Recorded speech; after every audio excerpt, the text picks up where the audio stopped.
सरकारले ल्यायो 16 खर्ब 47 अर्ब 57 करोड रुपैयाँको बजेट। महामारीकै बीचमा पनि 6.5% आर्थिक वृद्धिको लक्ष्य। सरकारी कर्मचारीको मासिक तलब 2000 बढ्यो। ज्येष्ठ नागरिकको मासिक भत्ता 4000 पुग्यो। 5 वर्षपछि बढ्यो प्रहरीको राशन भत्ता। स्टार्टअप व्यवसायलाई 5 वर्षसम्म आयकरमा छुट। वार्षिक 20 लाखसम्म कारोबार गर्नेलाई आयकरमा 90% छुट दिइने।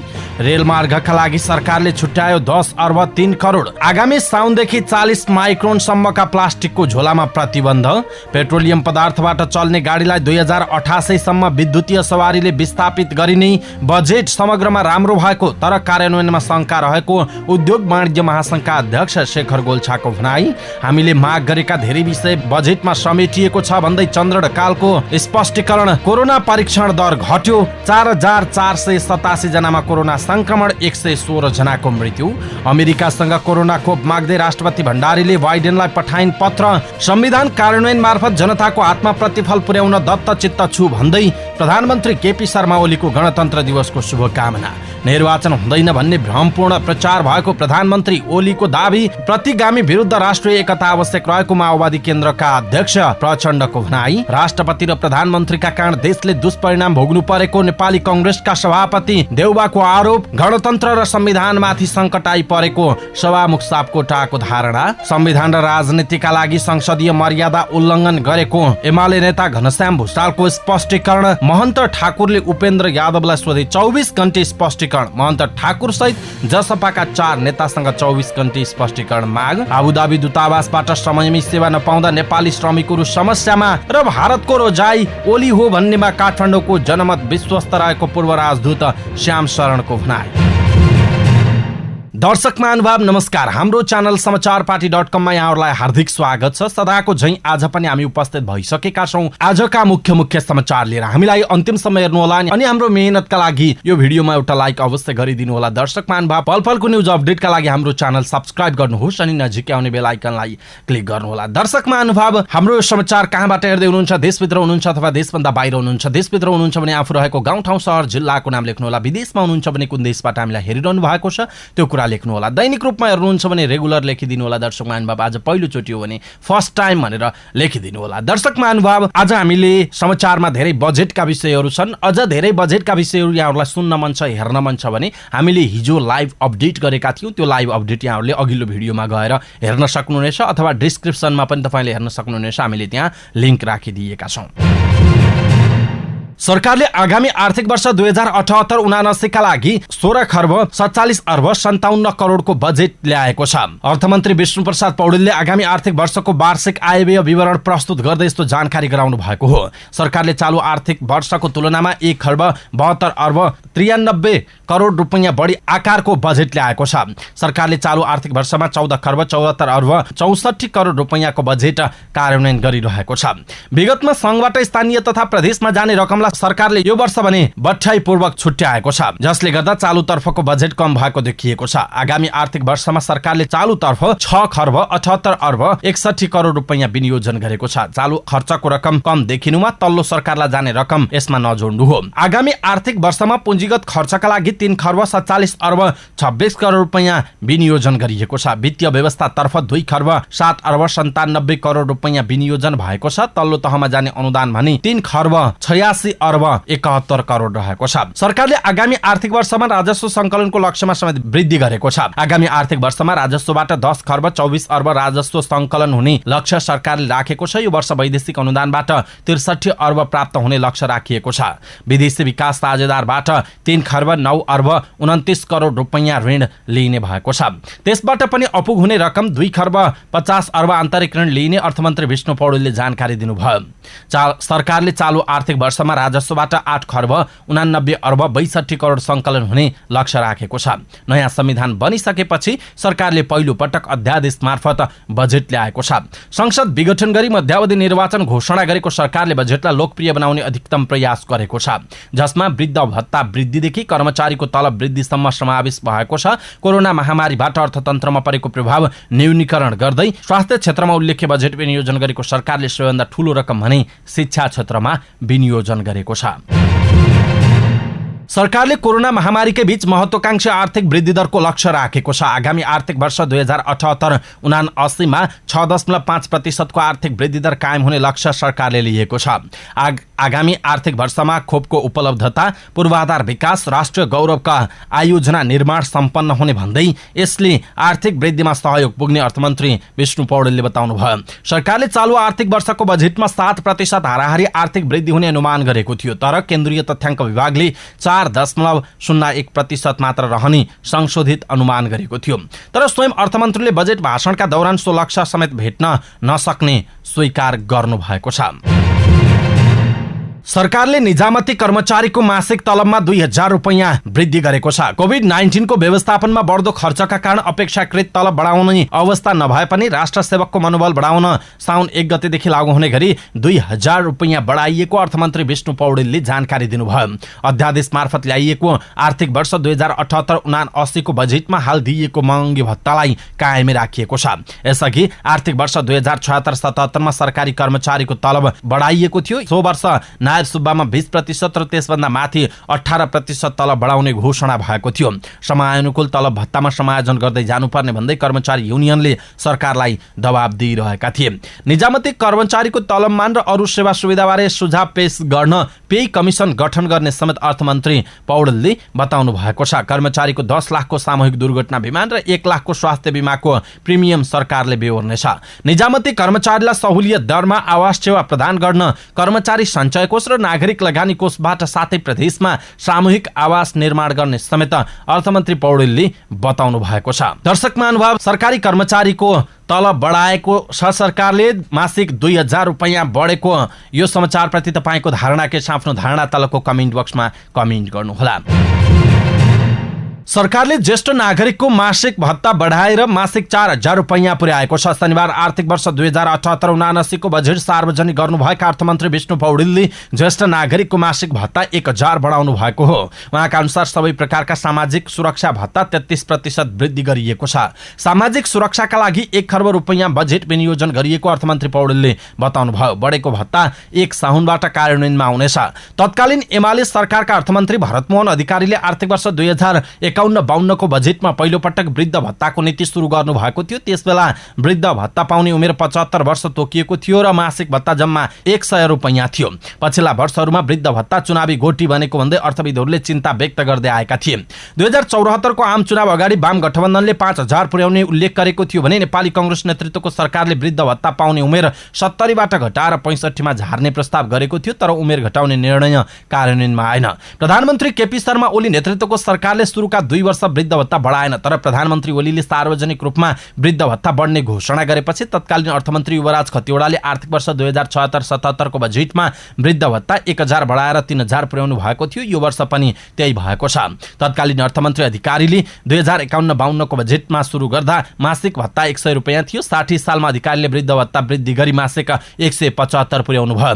2065 सालमा बाबुराम भट्टराईले यस्तो भत्तामा भारी वृद्धि गरी मासिक 500 रुपैयाँ पुर्याउनु भएको थियो। 71 सालमा कांग्रेसका अर्थमन्त्री डाक्टर रामशरण महतले 1000 पुर्याउनु भएको थियो। अर्को वर्ष 2072 सालमा तत्कालीन अर्थमन्त्री विष्णु प्रसाद पौडेलले 1000 रुपैयाँ वृद्धि गरी मासिक 2000 पुर्याउनु भयो। तर रकमलाई 2076 सालमा डाक्टर युवराज खतिवड़ाले मासिक 3000 पुर्याउनु भएको थियो। अब ज्येष्ठ नागरिकको आगामी साउनदेखि मासिक भत्ता 4000 हुने भएको छ। सबैले बुझ्ने गरी वृद्ध भत्ता अब 4000 हुने भएको छ। दर्शक महानुभाव, यसप्रति तपाईँको धारणा के छ? आफ्नो धारणा तलको कमेन्ट बक्समा कमेन्ट गर्नुहोला। नेपाल प्रहरी र सशस्त्र प्रहरी बलका कर्मचारीको राशन भत्ता 15% ले बढेको छ। अर्थमन्त्री विष्णु पौडेलले आर्थिक वर्ष 2078-79 को बजेट सार्वजनिक गर्दै सुरक्षाकर्मीको राशन भत्ता बढाइएको बताउनुभयो। प्रहरी र सशस्त्र प्रहरी बलका कर्मचारीको राशन भत्ता 5 वर्ष यता वृद्धि भएको थिएन। 2072 माघपछि भत्ता नबढेकाले 2 सुरक्षा निकायले 50% भत्ता बढाउनु पर्ने प्रस्ताव गृह समक्ष राखेका थिए, तर अर्थ मन्त्रालयले राज्यलाई आर्थिक भार पर्ने बताउँदै धेरै बढाउन नसकिने बताउँदै आएको थियो। गृह मन्त्रालयका सहसचिव सचिव थानेश्वर गौतमको नेतृत्वमा गठित समितिले मूल्य वृद्धि 33% बढेको भन्दै भत्ता बढाउन सिफारिस गरेको थियो। त्यसअघि सहसचिव चक्रबहादुर बुढाको नेतृत्वमा गठित समितिले हरेक वर्ष 2 वर्षमा राशन भत्ता वृद्धि गर्नुपर्ने निष्कर्ष निकालेको थियो। केन्द्रीय प्रहरी प्रवक्ता वसन्त बहादुर कुँवरका अनुसार जिल्लापेक्षा राशन भत्ताको दर फरक छ। अहिले 35 देखि 15,000 रुपैयाँसम्म राशन भत्ता दिइने गरिएको छ। उहाँले भन्नुभयो, हुम्ला जुम्ला जस्ता जिल्लामा 10,000 बढी छ, काठमाडौँमा 4 देखि 5,000 को बीचमा छ। यो रकम प्रमुख जिल्ला अधिकारीको नेतृत्वमा हुने राशन भत्ता दर रेट निर्धारण समितिले मूल्याङ्कन गरेर तोक्ने गरेको छ। राशन भत्ता छाक टार्नै नपुग्ने भएको जिल्ला तहका प्रहरी अधिकारीहरूको गुनासो रहँदै आएको छ। पेन्सन अवधि पुग्ने बित्तिकै उनीहरूले जागिर छड्ने क्रम बढिरहेका बेला प्रोत्साहनका लागि पनि भत्ता बढाउने निर्णय सुखद भएको अधिकृतहरूले बताएका छन्। दर्शक महानुभाव, यसप्रति तपाईँको धारणा के छ? आफ्नो धारणा तलको कमेन्ट बक्समा कमेन्ट गर्नुहोला। सरकारले स्टार्टअप व्यवसाय प्रवर्धनका लागि आयकर छुटको नीति लिएको छ। आगामी आर्थिक वर्षको बजेट सार्वजनिक गर्दै अर्थमन्त्री पौडेलले यस्तो घोषणा गर्नुभयो। अब कुनै पनि व्यवसाय स्टार्टअप गर्दा कारोबार सुरु गरेको 5 वर्षसम्म आयकरमा 100% छुट पाउने उहाँले जानकारी दिनुभयो। यस्तै निजी क्षेत्रका उद्योग प्रतिष्ठानले बढीमा 5 वटा स्टार्टअप व्यवसायलाई प्रति व्यवसाय बढीमा 1 लाख रुपैयाँ बिउ पुँजी उपलब्ध गराई सो रकम करयोग्य आयमा कट्टी गर्न पाउने व्यवस्था पनि बजेटले गरेको जनाइएको छ। यसैबीच सरकारले वर्षमा 20 लाखसम्म कारोबार गर्नेलाई आयकरमा 90% छुट दिने घोषणा गरेको छ। आगामी वर्षका लागि अध्यादेश मार्फत आएको बजेट सार्वजनिक गर्दै अर्थमन्त्री विष्णु पौडेलले 20 लाखदेखि 50 लाखसम्म कारोबार गर्नेलाई आयकरमा 75% छुट दिने घोषणा गर्नुभयो। 50 लाखदेखि 1 करोडसम्म कारोबार गर्नेलाई आयकरमा 50% छुट दिइएको छ। कोभिडबाट अत्याधिक प्रभावित होटल, ट्राभल, चलचित्र उद्योग, सञ्चार, हवाई कम्पनीको कर योग्य आयमा 1% मात्र आयकर लाग्ने व्यवस्था गरिएको छ। ती उद्योगले अब 10 वर्षसम्म नोक्सानी सार्न पाउने भएका छन्। सरकारले पूर्व पश्चिम रेलमार्ग सहितका रेलमार्ग आयोजनाका लागि आगामी आर्थिक वर्ष 2078-79 का लागि 10 अर्ब 3 करोड बजेट छुट्याएको छ। शनिबार अध्यादेश मार्फत आएको आगामी आर्थिक वर्षको बजेट सार्वजनिक गर्दै अर्थमन्त्री विष्णु पौडेलले रेलमार्गका आयोजनाहरूका लागि 10 अर्ब भन्दा बढी बजेट विनियोजन गरेको जानकारी दिनुभयो। उहाँले आगामी वर्ष जनकपुर, जयनगर सहितका रेलमार्गमा रेल चलाइने घोषणा पनि गर्नुभएको छ। अहिले 2 छिमेकी देशसँग जोडिने प्रस्तावित अन्तर्देशीय रेलमार्गको विस्तृत परियोजना प्रतिवेदन डीपीआर तयार गर्ने काम उनीहरूकै जिम्मामा छाडिएको छ। पूर्व पश्चिम रेलमार्गको मध्य खण्डमा भने सरकार आफैले निर्माण गरिरहेको छ। चालु आर्थिक वर्षमा सरकारले रेलमार्गका लागि 8 अर्ब 66 करोड बजेट विनियोजन गरेको थियो। विभागले पूर्व पश्चिम रेलमार्गको एउटा बाहेक सम्पूर्ण खण्डको विस्तृत परियोजना प्रतिवेदन डीपीआर तयार गरिसकेको छ। विभागले डीपीआर सकिएका सबै खण्डका लागि जग्गा अधिग्रहण गरेर निर्माणको काम थाल्न सरकारलाई गत वर्षदेखि नै प्रस्ताव गर्दै आएको थियो। सरकारले 40 माइक्रोन सम्मका प्लास्टिकको झोला प्रयोगमा प्रतिबन्ध लगाउने भएको छ। आगामी आर्थिक वर्षका लागि सरकारले ल्याएको बजेटमा साउन 1 देखि 40 माइक्रोन भन्दा बढीका एवं सुती, जुट र कागजका झोलामा प्रयोगमा प्रोत्साहन गर्ने नीति लिएको उल्लेख छ। अर्थमन्त्री विष्णु पौडेलले 40 माइक्रोन सम्मका प्लास्टिक उत्पादन गर्ने उद्योगले स्तरीकरण गर्न चाहेमा लाग्ने खर्च पुँजीगत अनुदान दिने घोषणा गर्नुभएको छ। यसअघि पनि सरकारले पातला प्लास्टिकको झोला प्रयोगमा प्रतिबन्ध लगाए पनि कार्यान्वयन भने हुन सकेको थिएन। सरकारले 2088 सालसम्म पेट्रोलियम पदार्थबाट चल्ने सवारी साधनलाई विद्युतीय सवारी साधनले विस्थापित गर्ने नीति लिएको छ। अर्थमन्त्री विष्णु पौडेलले शनिबार आर्थिक वर्ष 2078-79 को बजेट प्रस्तुत गर्दै 2088 सालसम्म पेट्रोलियम पदार्थबाट चल्ने सवारी साधनलाई विद्युतीय सवारीले विस्थापित गर्ने नीति लिएको बताउनु भएको छ। त्यसका लागि अध्ययन गर्न विज्ञ सहितको कार्यदल गठन गर्ने पनि पौडेलले जानकारी दिनुभयो। सरकारले पेट्रोलियम पदार्थबाट चल्ने सवारी साधनलाई विद्युतीय सवारीले विस्तार गर्न चाहे 5 वर्षसम्म नवीकरण शुल्कमा छुट दिने मन्त्री पौडेलले बताउनु भयो। यस्तै सडक दस्तुरमा पनि छुट हुने बजेटमा उल्लेख गरिएको छ। नेपाल उद्योग वाणिज्य महासंघका अध्यक्ष शेखर गोल्छाले बजेट समग्रमा राम्रो भएको प्रतिक्रिया दिनुभएको छ। अर्थमन्त्री विष्णु प्रसाद पौडेलले आर्थिक वर्ष 2078-79 को बजेटबारे प्रतिक्रिया दिँदै अप्ठ्यारो अवस्थामा आएको बजेट भएका कारण यतिको बजेटलाई राम्रै मान्नुपर्ने बताउनु भयो। निजी क्षेत्रले दिएका सबै सुझावहरू नसमेटिए पनि अप्ठ्यारो अवस्थामा आएका कारण नराम्रो भन्न नसकिने उहाँको भनाइ छ। हामीले जुन बेला सुझाव दिएका थियौं त्यसबेला यस्तो अवस्था थिएन। उहाँले भन्नुभयो, यो सरकार चुनावी सरकार वा विशेष परिस्थितिको सरकार हो। यो बेलामा धेरै अपेक्षा गर्न सक्ने कुरा पनि भएन। यो बजेट समग्रमा राम्रो छ उहाँको भनाइ छ। बजेट राम्रो भए पनि कार्यान्वयन पक्षमा उहाँले शंका व्यक्त गर्नु भएको छ। विगतका बजेटहरू पनि राम्रो आए पनि कार्यान्वयन पक्ष फितलो रहेको भन्दै उहाँले यस वर्ष पनि फरक नहुने बताउनु भयो। विगतका वर्षमा देखिँदै आएको समस्या हो कार्यान्वयनको, यो समस्या यस वर्ष पनि यथावतै रहन सक्छ उहाँको भनाइरहेको छ। यसैबीच नेपाल उद्योग वाणिज्य महासंघका वरिष्ठ उपाध्यक्ष चन्द्रप्रसाद ढकालले अप्ठ्यारो परिस्थितिमा आएको बजेट समग्रमा सन्तोषजनक रहेको बताउनु भएको छ। आगामी आर्थिक वर्षका लागि अध्यादेशबाट ल्याइएको बजेटपछि उहाँले प्रतिक्रिया दिँदै भन्नुभएको छ, निजी क्षेत्रका धेरै सुझावहरू समेटिएको छ। महामारीका बेला आएको बजेट भएका कारण यसले स्वास्थ्य क्षेत्र नै प्राथमिकता राख्नुपर्ने थियो, त्यो राखेको ढकालले बताउनु भएको छ।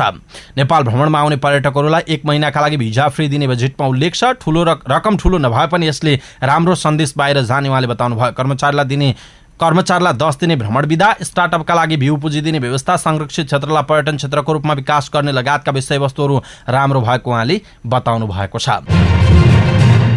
सरकारले परीक्षण घटाउँदा पछिल्लो 24 घण्टामा कोरोना भाइरस संक्रमितको संख्या उल्लेख्य रूपमा घटेको छ। स्वास्थ्य तथा जनसंख्या मन्त्रालयका अनुसार 14,006 पीसीआर र 746 एन्टिजेन परीक्षणमा 4,487 जनामा संक्रमण पुष्टि भएको छ। संक्रमणबाट 116 जनाको मृत्यु भएको छ भने 6,080 जना संक्रमण मुक्त भएको जनाइएको छ।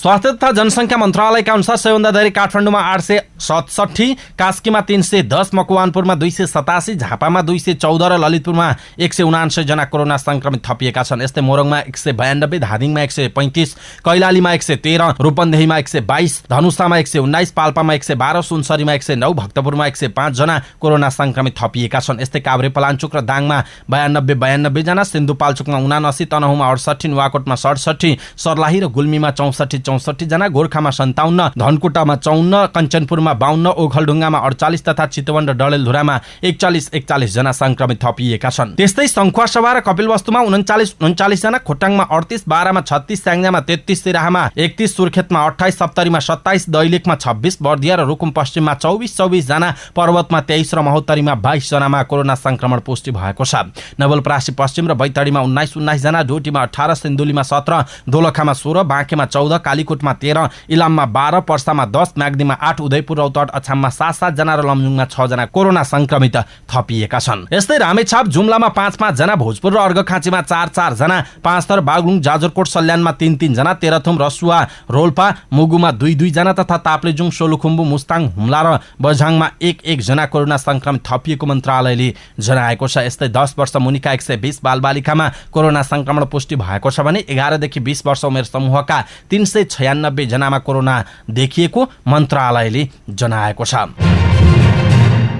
कोरोना विरुद्धको खोप उपलब्ध गराउन अनुरोध गर्दै राष्ट्रपति विद्यादेवी भण्डारीले अमेरिकी राष्ट्रपति जो बाइडेनलाई पत्र पठाउनु भएको छ। अमेरिका स्थित नेपाली राजदूत डाक्टर युवराज खतिवड़ाले सो पत्र अमेरिकी विदेश मन्त्रालयमा बुझाएको दूतावासले एक विज्ञप्ति मार्फत जनाएको छ। नेपालले अमेरिकाबाट केही अनुदान र केही खरिद मार्फत कोरोना विरुद्धको खोप ल्याउन चाहेको छ। विशेष गरी अमेरिकाले चाँडै विभिन्न देशलाई बाँड्न लागेको 8 करोड खोप मध्ये केही खोप दिन नेपालले अमेरिकालाई आग्रह गरिरहेको छ। त्यसैगरी 50 लाख अमेरिकी खोप खरिदको प्रक्रिया पनि अगाडि बढेको सरकारी अधिकारीहरूले बताएका छन्। यसअघि राष्ट्रपति भण्डारी समेतको आग्रहमा चिनिया राष्ट्रपति सी जिनपिङले नेपाललाई 10 लाख डोज कोरोना खोप दिने घोषणा गर्नुभएको थियो। विपक्षीले संविधान मिचेर अगाडि बढेको आरोप लगाइरहेका बेला प्रधानमन्त्री केपी शर्मा ओलीले भने संविधानको कार्यान्वयन मार्फत जनताको हातमा प्रतिफल पुर्याउन दत्तचित्त भएको बताउनु भएको छ। उहाँले लोकतान्त्रिक गणतन्त्रलाई कसैको स्वार्थ सिद्धिका लागि उपभोगको रूपमा अर्थ्याउने परिभाषा हानिकारक भएको बताउनु भयो। शनिबार बिहान सैनिक मुख्यालयमा आयोजित 14औं गणतन्त्र दिवसको मूल समारोहलाई सम्बोधन गर्दै प्रधानमन्त्री ओलीले सो कुरा बताउनु भएको हो। जनता बाहेक कुनै पनि तागतले कसैलाई सत्ताको केन्द्रमा पुर्याउने र कसैलाई सत्ताबाट खसाल्ने परिभाषा र अभ्यासलाई लोकतान्त्रिक गणतन्त्रले आत्मसात गर्न नसक्ने बताउँदै प्रधानमन्त्री ओलीले निर्वाचनमा होमिन सबैलाई बताउनु भएको छ। यसैबीच प्रधानमन्त्री ओलीले चुनाव हुँदैन भनेर भ्रमपूर्ण प्रचार गरिएको गुनासो गर्नु भएको छ। गणतन्त्र दिवसको अवसरमा आयोजित कार्यक्रमलाई सम्बोधन गर्दै ओलीले आवधिक निर्वाचन लोकतन्त्रको आधारभूत पक्ष भएको बताउनु भयो। निर्वाचनले जनादेशलाई पुनर्ताजगी गर्नुका साथै निर्वाचनपछि बन्ने सरकारलाई सुदृढ बनाउन जनअपेक्षा अनुसार काम गर्न उत्प्रेरित गर्ने भन्दै उहाँले कार्तिक 26 र मक्सिर 3 गते 2 चरणमा आम निर्वाचन घोषणा भएको स्मरण गर्नुभयो। प्रधानमन्त्री ओलीले भन्नुभयो, यति बेला चुनाव हुँदैन र गराइँदैन भन्ने भ्रमपूर्ण प्रचार तथा चुनाव स्वतन्त्र र निष्पक्ष हुँदैन भन्ने कुप्रचार दुवै अत्यन्त निराधार छन्। यस्ता दुष्प्रचारको भ्रममा नपर्न म सबैलाई आह्वान गर्दछु, उहाँको भनाइरहेको छ। नेकपा माओवादी केन्द्रका अध्यक्ष पुष्पकमल दाहाल प्रचण्डले प्रतिगामी तत्त्व विरोधी सम्पूर्ण लोकतन्त्रवादी शक्तिहरू बीच सुदृढ राष्ट्रिय एकता आवश्यक भएको बताउनु भएको छ।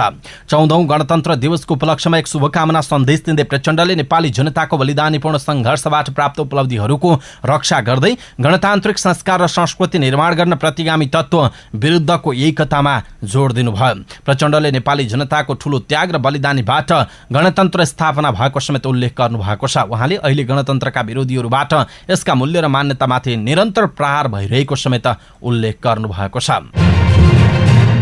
नेपाली कांग्रेसका सभापति शेरबहादुर देउवाले राष्ट्रपति र प्रधानमन्त्रीका कारण देशले दुष्परिणाम भोग्नु परेको बताउनु भएको छ। कुनै पनि राज्य प्रणालीको सफलता त्यसको नेतृत्व गर्ने शासकको चरित्र र व्यवहारमा निर्भर हुने भन्दै उहाँले हाम्रा राष्ट्रपति र प्रधानमन्त्रीको व्यवहार तदनुकूल नहुँदा देशले दुष्परिणाम भोग्नु परेको टिप्पणी गर्नुभएको छ। गणतन्त्र दिवसको अवसरमा शुभकामना सन्देश जारी गर्दै देउवाले कुनै पनि राज्य प्रणालीको सफलता त्यसको नेतृत्व गर्ने चरित्र र व्यवहारमा निर्भर हुन्छ भन्नुभएको छ। उहाँले भन्नुभएको छ, अगाडि लोकतान्त्रिक गणतन्त्रको सफलताका लागि हाम्रो शैली र व्यवहार निरन्तर समीक्षाको विषय बन्दछ र बन्नुपर्दछ। देशको राष्ट्रपति र प्रधानमन्त्रीकै संस्कार र व्यवहार तदनुकूलको बन्न नसक्दा त्यसको दुष्परिणाम देशले भोग्नुपर्ने हुन्छ र आज हामी त्यो भोगिरहेका छौँ। अतः गणतन्त्र दिवसको यो मितिमा यसप्रति गम्भीरता राख्न र यो चुनौती पार गरेर अगाडि बढ्ने संकल्प गर्न म समस्त नेपालीमा अपील गर्दछु। लोकतान्त्रिक संस्कार, संस्कृति, मूल्य र मान्यतामा आधारित समतामूलक समाजको निर्माण गर्न गणतन्त्र दिवसले सबैलाई प्रेरणा प्रदान गर्नेछ भन्ने विश्वास देउवाले गर्नु भएको छ। स्वदेश तथा विदेशमा रहेका सबै नेपाली दिदीबहिनी तथा दाजुभाइमा शुभकामना व्यक्त गर्दै देउवाले कोरोना संक्रमणबाट आफू पनि जोगिन र अरूलाई पनि जोगाउन आग्रह समेत गर्नु भएको छ। सभामुख अग्निप्रसाद सापकोटाले नेपाली जनताका प्रतिनिधि मार्फत 2065 जेठ 15 गते संविधान सभाको पहिलो बैठकबाट घोषणा गरिएको गणतन्त्र जनताको बलिदानीपूर्ण सङ्घर्षको प्रतिफल भएको बताउनु भएको छ। गणतन्त्र दिवसको उपलक्ष्यमा एक शुभकामना सन्देश दिँदै सभामुख सापकोटाले गणतन्त्रलाई संस्थागत गर्ने, संविधानको कार्यान्वयन गर्ने र संघीयता, धर्मनिरपेक्षता, समानुपातिक समावेशी सिद्धान्तलाई संविधानले निर्दिष्ट गरे अनुसार कार्यान्वयन गर्नु र गराउनु राज्यको सर्वोच्च ओहदामा रहेका पदाधिकारीहरूको पहिलो कर्तव्य भएको समेत उल्लेख गर्नु भएको छ। हामी एकातिर गणतन्त्र र संविधानमाथि आइपरेको संकट र अर्कोतिर कोभिड-19 महामारीबाट आक्रान्त छौँ। सापकोटाले सन्देशमा भन्नुभएको छ, यस विषम परिस्थितिमा अझ जिम्मेवारी बोधका साथ अगाडि बढ्नुपर्ने आवश्यकता पैदा भएको छ। संघीय लोकतान्त्रिक गणतन्त्रको संस्थागत विकासका लागि अझ सुदृढ राष्ट्रिय एकता जरुरी भएको छ, उहाँको भनाइ छ। सभामुख सापकोटाले संविधान अनुरूप राज्य संयन्त्रमा भएका परिवर्तन सबै जनताले अनुभूत गर्न सक्ने गरी कार्यान्वयन भए मात्र यसको औचित्य स्थापित हुने समेत उल्लेख गर्नुभएको छ। नेकपा एमालेका नेता घनश्याम भुसालले शेरबहादुर देउवालाई प्रधानमन्त्री बनाउन हस्ताक्षर गर्दा आफूले संसदीय मर्यादा उल्लङ्घन गरेको स्वीकार गर्नु भएको छ। संविधान र राजनीतिका लागि आफूले उल्लङ्घनको विकल्प रोजेको उहाँको स्पष्टीकरण छ। देउवाको पक्षमा हस्ताक्षर गरेको विषयलाई लिएर भइरहेको टिप्पणीबारे सामाजिक सञ्जालमा आफ्नो स्पष्टीकरण दिनुभएका भुसालले भन्नुभएको छ, एउटा सांसदको हिसाबले हेर्दा मबाट संसदीय मर्यादा उल्लङ्घन भएको स्वीकार गर्छु, तर हाम्रो संविधान र राजनीतिका लागि मैले उल्लङ्घनको विकल्प रोज्नुपर्ने ठाउँमा पुगेँ। उहाँले अघि भन्नुभएको छ, मेरो निर्णय लोकतान्त्रिक स्थिरताका साथ बाँच्न चाहने नेपालको आकांक्षाको पक्षमा हो, जसका लागि लाखौं नेपालीको रगत पसिना बगेको छ। गत वर्ष ल्याइएको दल विभाजन सम्बन्धी अध्यादेश, नेपाल कम्युनिस्ट पार्टी नेकपाको एकता भङ्ग, संसद विघटन र मध्यावधि चुनावको घोषणा संविधान असफल बनाउने षड्यन्त्र अन्तर्गत भइरहेको उहाँको निष्कर्ष छ। भुसालले नयाँ खिलराजको उदय गराउने र नयाँ संविधानको कोषतिर मुलुकलाई लैजाने प्रयास भइरहेको समेत सामाजिक सञ्जालमा उल्लेख गर्नुभएको छ। जनता समाजवादी पार्टीका अध्यक्ष महन्त ठाकुरले पार्टीका अर्का अध्यक्ष उपेन्द्र यादवलाई 24 घण्टे स्पष्टीकरण सोध्नु भएको छ। जसपाका बहुमत पक्षले अध्यक्ष ठाकुर सहित 4 जना नेतालाई सोधेको स्पष्टीकरणको केही समयमै ठाकुरले यादवलाई स्पष्टीकरण सोध्नु भएको हो। ठाकुर पक्षले यसअघि सोधेको स्पष्टीकरणको जवाफ आजसम्म नदिएको भन्दै 24 घण्टाभित्र जसपा नेपालको अन्तरिम विधान 2077 बमोजिम निष्कासनको समेत कारवाही हुने चेतावनी दिएको छ। यसअघि जसपाको बहुमत पक्षको तर्फबाट अध्यक्ष ठाकुर, नेताहरू राजेन्द्र महतो, लक्ष्मण लाल कर्ण र सर्वेन्द्रनाथ शुक्लालाई 24 घण्टाभित्र स्पष्टीकरण बुझाउन केन्द्रीय कार्यालय प्रमुख प्रकाश अधिकारीले पत्र काट्नु भएको थियो। स्पष्टीकरण नदिए राजनीतिक दल सम्बन्धी ऐन र जनता समाजवादी पार्टीको विधान अनुसार पार्टीबाट निष्कासनसम्मको कारबाही गर्ने उहाँले पत्रमा उल्लेख गर्नु भएको छ। गत जेठ 8 गते बसेको उपेन्द्र यादव पक्षको बैठकले अध्यक्ष महन्त ठाकुरलाई पार्टीको निर्णय विपरीत ओलीलाई प्रधानमन्त्रीमा आफ्नो दलको समर्थन छ भन्ने पत्र राष्ट्रपति कार्यालयमा बुझाएको विषयमा स्पष्टीकरण सोध्ने निर्णय गरिएको जनाइएको छ। वरिष्ठ नेता राजेन्द्र महतोलाई भने संसदीय दलको विधान नै नबनी आफू संसदीय दलको नेता चुनिएको भनेर राष्ट्रपति कार्यालयमा पत्र पठाएको विषयमा स्पष्टीकरण माग गरिएको छ। त्यस्तै नेताहरू लक्ष्मणलाल कर्ण र सर्वेन्द्रनाथ शुक्लालाई सरकारले बनाएको संविधान संशोधन कार्यदलमा बसेको विषयमा स्पष्टीकरण माग गर्ने यादव समूहको निर्णय थियो, तर उनीहरूले स्पष्टीकरण नपठाएपछि शनिबार केन्द्रीय कार्यालयबाट पत्र पठाएको जनाइएको छ।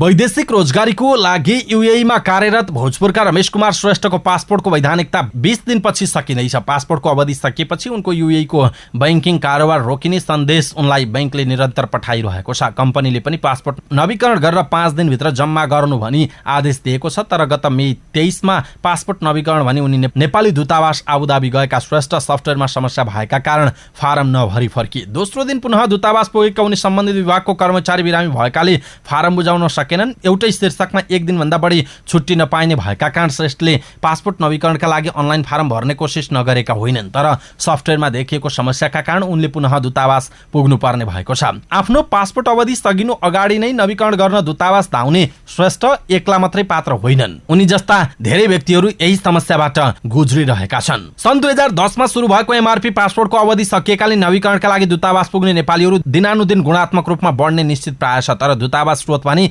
कर्मचारी अभाव भएको देखाउँछ। दूतावासले पासपोर्ट सम्बन्धी काम गर्न नासु नारायण गेवालीलाई जिम्मेवारी दिएको थियो, तर गेवाली अधिकृतमा बढुवा भएर नेपाल सरुवा भएपछि उनको काम अर्का नासु राम विनय रेले सबै काम गरिरहेका छन्। नासु रे पनि बिरामी विधामा 1 साताभन्दा बढी बसेकाले पासपोर्ट नवीकरण र कन्सुलर सेवा सम्बन्धी काम प्रभावित भएको दूतावासले स्वीकार गरेको छ। दूतावासका प्रवक्ताले पासपोर्ट नवीकरण लगायतका कन्सुलर सेवा सुचारू रहेको दावी गरे पनि आफ्नो काम हुन नसकेको भनी परराष्ट्र मन्त्रीका पीए खेमराज गेवाली समक्ष गुनासो गरेको पीडित श्रेष्ठले बताउनु भएको छ। समयमै पासपोर्ट नवीकरण नहुँदा यूएईमा कार्यरत नेपाली श्रमिकहरूका विविध समस्या भोग्नुपर्ने हुन्छ भने केहीले जागिर नै गुमाउनु पर्ने अवस्था सृजना भएको छ। यस्तो अवस्थामा श्रमिकहरूलाई भविष्यमा कुनै समस्या नआओस् भनी सहजीकरण गरिएको नेपाली दूतावास आबुधाबी स्रोतले स्पष्टीकरण दिएको छ। कर्मचारी अभावले जनताले किन र कहिलेसम्म शास्ति पाइरहने भनी सोधिएको प्रश्नमा परराष्ट्र मन्त्रालयका प्रवक्ता सेवालम सालले नेपाली दूतावास आबुधाबीको सम्बन्धित कामका लागि कर्मचारी अभाव भएको जानकारी आएको, तर महाशाखाले निर्णय गर्न बाँकी रहेको प्रतिक्रिया दिनुभयो। वैदेशिक रोजगारीको लोकप्रिय गन्तव्यहरूमा दूतावासको कर्मचारी सरुवा भएमा तत्काल रिक्त नयाँ पदमा नयाँ कर्मचारी पठाउनु पर्नेमा खाडी मुलुकका दूतावासलाई व्यवस्था गर्दै जेनेभा, दक्षिण अफ्रिका र भारतमा भने यसबीचमा कर्मचारी व्यवस्थापन गरिएको र यूएईमा पनि कर्मचारी पठाउन परराष्ट्र मन्त्रालय सकारात्मक रहेको परराष्ट्र स्रोतले बताएको छ।